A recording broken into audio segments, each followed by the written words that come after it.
Sveiki. Susipažinau su Edmundu, kuris užsiima nekliūvančių kabliukų gamybą.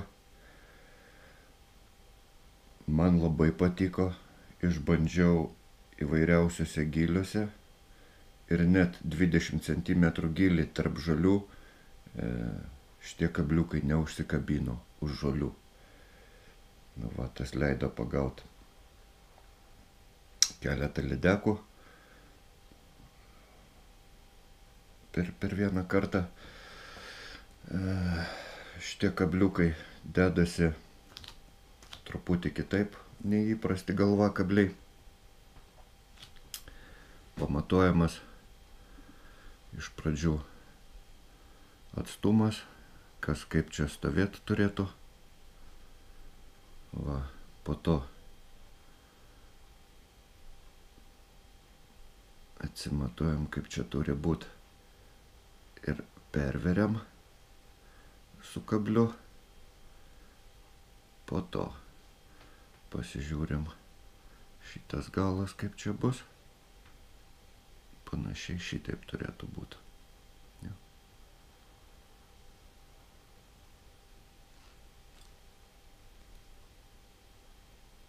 Taigi, užveriam iš pradžių šitą galą. Gaunasi šitaip. Po to užtempiam. O, prašau.